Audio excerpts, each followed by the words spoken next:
Teman-teman, sebenarnya kalian tahu tidak kalau ternyata kita itu berasal dari satu sel yang disebut dengan zigot. Zigot itu adalah hasil dari pembuahan atau peleburan atau fusi antara inti sel sperma dengan inti sel telur. Pembuahan itu dinamakan fertilisasi. Jadi, fertilisasi adalah proses meleburnya inti sel sperma dengan inti sel telur. Fertilisasi sendiri terjadi di oviduk atau tuba falopi atau saluran telur. Nah, kita lihat penampang gambar organ reproduksi wanita ini. Dan di sini adalah bagian tuba falopi atau ovidak bagian kanan dan kiri. Disinilah terjadi fertilisasi. Prosesnya diawali dengan tahap proses pelepasan sel telur atau ovulasi. Kemudian sel telur yang sudah lepas atau diovulasikan akan menuju ovidak menunggu kedatangan sperma. Saat terjadi perkawinan atau kopulasi, masuklah jutaan sperma ke dalam organ reproduksi wanita. Kemudian sperma yang masuk itu tidak akan semua berhasil karena banyak sekali hambatan dan tantangannya. Selain pH vagina yang sifatnya asam serviks atau leher rahim yang tebal, juga persaingan yang ketat antara sperma satu dengan sperma yang lain.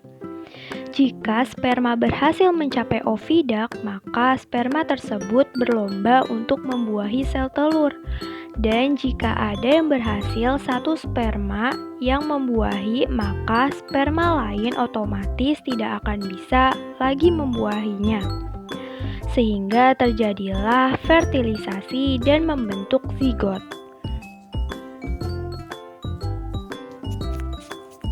Nah, teman-teman, zigot yang sudah terbentuk tersebut akan berjalan menuju dinding rahim sambil mengalami pembelahan menjadi 2 sel, 4 sel, dan seterusnya. Membentuk kumpulan sel berbentuk buah anggur yang disebut dengan morula. Kemudian morula mengalami pembelahan sehingga terbentuk rongga yang disebut blastosol. Dan sampai hari ke-7 setelah fertilisasi tahap embrio ini disebut dengan blastula. Nah, teman-teman, pada tahap ini terjadi penempelan di dinding rahim atau disebut dengan implantasi. Jika berhasil sampai terjadi implantasi, maka wanita itu mengalami kehamilan.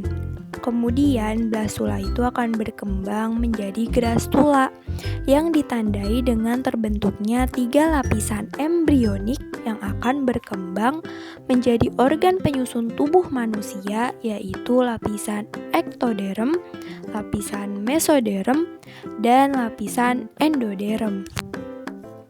Lapisan mesoderm dan lapisan endoderm. Bisa kita lihat lagi proses tahapan fertilisasi dan kehamilan dari gambar berikut, mulai dari tahap ovulasi, kemudian terjadi pembuahan atau fertilisasi, hasilnya berupa zigot dan membelah menjadi 2 sel, menjadi 4 sel, menjadi 8 sel, dan membentuk kumpulan sel berbentuk anggur yang disebut dengan morula, dan morula tersebut sampai di dinding rahim. Kemudian morula mengalami pembelahan lanjutan sehingga terbentuk rongga yang disebut dengan blastosol. Kemudian blastosol menempel di dinding rahim yang disebut dengan proses implantasi, dan akhirnya terjadi kehamilan. Selanjutnya, materi tentang kehamilan atau gestasi adalah kondisi mengandung satu atau lebih embrio, yaitu individu baru yang sedang berkembang di dalam rahim. Kehamilan pada manusia biasanya berlangsung rata-rata 266 hari atau selama 38 minggu dari sejak fertilisasi, atau 40 minggu dihitung dari awal siklus menstruasi terakhir. Kemudian membangun embrio selama kehamilan itu dapat dibagi menjadi 3 periode, yaitu trimester pertama, trimester kedua, dan trimester yang ketiga. Dan masing-masing trimester terdiri dari 3 bulan trimester. Pertama adalah waktu terjadinya perubahan yang paling signifikan baik untuk ibu maupun janin. 24 jam setelah fertilisasi yang terjadi di ovidak, zigot mengalami proses pembelahan. Pembelahan itu berlangsung dan embrio membentuk kumpulan sel berbentuk bola Setelah 1 minggu menghasilkan tahapan embrionik yang disebut dengan blastula, yaitu bola sel yang mengandung rongga pipih. 5 hari kemudian blastula tersebut menempel dan terimplantasi di dinding rahim atau endometrium. Embrio mendapatkan nutrisi langsung dari endometrium selama 2-4 minggu. Perkembangannya sementara jaringan yang tumbuh dari embrio bercampur dengan endometrium dan membentuk sebuah plasenta. Plasenta berbentuk seperti cakram mengandung pembuluh darah ibu dan pembuluh darah embrio. Tumbuh hingga mencapai ukuran 1 kg, berfungsi sebagai jalan pertukaran zat nutrisi dan metabolisme tubuh. Embrio trimester pertama juga merupakan periode utama organogenesis atau proses perkembangan organ tubuh. Jantung mulai berdenyut pada minggu keempat dan mulai terdeteksi dengan stetoskop. Pembentukan dan perkembangan otak serta pembentukan sumsum tulang belakang jenis kelamin mulai tampak pada akhir trimester pertama. Pada minggu ke-8 semua struktur utama dewasa sudah ada, dan tahap ini embrio disebut dengan fetus atau janin. Trimester pertama juga merupakan periode organogenesis atau proses perkembangan organ tubuh. Jantung mulai berdenyut di minggu keempat dan dapat didengar di stetoskop. Pembentukan otak, sumsum tulang belakang, dan jenis kelamin mulai tampak pada akhir trimester pertama. Pada minggu ke-8, semua struktur utama sudah ada, dan tahap ini embrio disebut dengan fetus atau janin. Fetus memiliki ukuran kurang lebih 5 cm di akhir trimester pertama. Laju perkembangan di trimester ini sangat cepat, dan embrio sensitif dengan berbagai ancaman, seperti radiasi, obat-obatan yang dapat menyebabkan cacat lahir. Oleh karenanya, ibu hamil harus memilih nutrisi yang baik dan menjauhi dari kebiasaan buruk seperti merokok dan minuman beralkohol. Beberapa perubahan pada ibu di trimester pertama yaitu kelelahan yang luar biasa, rasa tidak suka dengan beberapa makanan, sering mual dan pusing, kadang sulit buang air, dan berat badan ada yang turun atau naik. Trimester pertama ini, embrio mengeluarkan sinyal akan kehadirannya dan mengontrol reproduksi ibunya.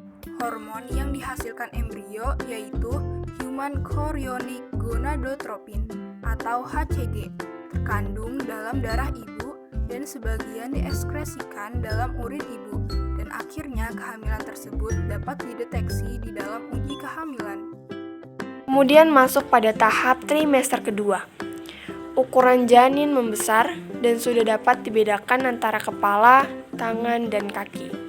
Mata mulai membuka, janin mulai bergerak dan mulai tumbuh rambut. Fetus tumbuh dengan cepat mencapai panjang 30 cm dan sangat aktif. Ibu dapat merasakan pergerakan janin pada awal trimester kedua, dan di akhir trimester kedua, mata janin mulai terbuka dan terbentuk gigi. Perubahan pada ibu di trimester kedua ini adalah mual dan muntah mulai menghilang. Bayi berkembang pesat pada masa ini dan mulai bergerak. Olahraga ringan, menjaga kebersihan, dan diet ibu hamil diperlukan di masa ini. Dan warna puting menjadi hitam dan berat badan semakin naik. Kemudian pada tahap trimester ketiga, ukuran janin makin membesar, struktur tulang mengeras dan otot menebal, organ-organ berkembang pesat, dan di akhir trimester ketiga, dan siap lahir ukuran mencapai 50 cm, berat badan 2-3 kg. Perubahan pada ibu di trimester ketiga ini adalah organ perut ibu semakin terdesak, sering buang air kecil karena kantong kemih terdesak, dan pegal di otot punggung, bahkan mengalami kesulitan untuk tidur karena perutnya terbebani dengan fetus yang semakin membesar. Kemudian masuk ke fase kelahiran atau partus. Terjadi melalui serangkaian kontraksi uterus yang kuat dan berirama yang sering dikenal sebagai labor. Dimulai dari pembukaan dan pemipihan serviks. Kontraksi yang kuat terus memaksa fetus keluar dari uterus dan vagina. Tali pusar dipotong saat lahir dan plasenta keluar mengikuti keluarnya bayi, sehingga dapat disimpulkan urutan perkembangan embrio adalah mulai dari fertilisasi, menghasilkan zigot, zigot berkembang menjadi embrio yang melalui tahapan-tahapan dari morula, blastula, gastrula, kemudian berkembang menjadi janin dan sampai siap dilahirkan. Lanjut, kita akan membahas tentang penyakit pada sistem reproduksi manusia. Teman-teman, tahukah kamu bahwa setiap sistem pada tubuh kita dapat mengalami gangguan? Begitu juga pada sistem reproduksi manusia. Gangguan tersebut bisa karena kelainan penyakit. Apa sajakah penyakit pada sistem reproduksi manusia? Mari kita akan membahas satu persatu. Yang pertama adalah penyakit AIDS atau HIV. Penyakit ini disebabkan oleh virus HIV yang menyerang sistem kekebalan tubuh manusia. Bila kekebalan tubuh manusia diserang, maka tubuh kita akan mudah terkena penyakit, baik penyakit ringan maupun penyakit yang berat. Penularannya bisa melalui gaya hidup yang sangat buruk, misalnya seks bebas dan narkoba. Kemudian juga bisa disebabkan oleh transfusi darah dengan penderita atau juga bisa ditularkan dari keturunan ibu kepada anaknya. Penyakit AIDS sampai saat ini belum ditemukan vaksin untuk pencegahannya dan juga belum ada obatnya. Namun, bisa dicegah dengan cara meningkatkan keimanan dan ketakwaan kepada Allah Subhanahu wa taala, sehingga kita dapat terhindar dari perbuatan maksiat, dari seks bebas atau narkoba. Berikutnya adalah penyakit gonore. Penyebabnya adalah infeksi bakteri Neisseria gonorrhoeae. Gejalanya pada laki-laki itu rasa sakit dan keluar nanah ketika kencing. Sementara pada perempuan itu timbul keputihan kuning hijau dan juga dapat menyebabkan kebutaan pada bayi. Penularannya bisa melalui kontak seksual dan juga keturunan yang ditularkan dari ibu kepada bayinya. Penyakit yang ketiga adalah sifilis atau raja singa. Penyakit ini disebabkan oleh bakteri Treponema pallidum. Gejalanya yaitu luka pada tempat masuknya bakteri dalam tubuh, yaitu luka sekitar daerah kelamin. Luka ini akan menyebar dan menyerang organ tubuh lainnya, kemudian menimbulkan kerusakan pada organ tersebut. Herpes simplex genitalis. Penyakit ini disebabkan oleh virus herpes simplex genitalis. Gejalanya adalah timbulnya gatal-gatal, pedih, dan kemerahan pada kulit di daerah kelamin. Kemudian timbul lepuh dan pecah menjadi luka. Keputihan. Keputihan merupakan penyakit yang menyerang perempuan. Keputihan bisa disebabkan oleh infeksi jamur, Candida albicans, bakteri, virus, dan penyakit. Gejala keputihan adalah terdapat cairan berwarna putih kekuningan atau putih abu-abu pada bagian vagina. Cairan tersebut encer atau kental, berbau, dan gatal. Epididymitis. Epididymitis adalah penyakit yang menyerang laki-laki, disebabkan oleh infeksi atau terkena penyakit menular seksual. Gejala epididymitis adalah timbulnya rasa nyeri serta pembengkakan pada salah satu testis. Salah satu penyebab epididymitis adalah akibat seks bebas. Tadi itu adalah beberapa penyakit pada sistem reproduksi. Berikut adalah beberapa upaya pencegahan penyakit pada sistem reproduksi. 1. Menjauhi seks bebas dan narkoba. 2. Menggunakan celana dalam yang berbahan katun dan lembut. 3. Membilas dengan bersih. 4. Mengganti celana dalam 2-3 kali sehari. 5. Memotong rambut daerah kelamin. 6. Sering mengganti pembalut. 7. Jangan menggunakan pembersih kewanitaan secara berlebihan. 8. Rajin berolahraga dan mengkonsumsi nutrisi yang baik.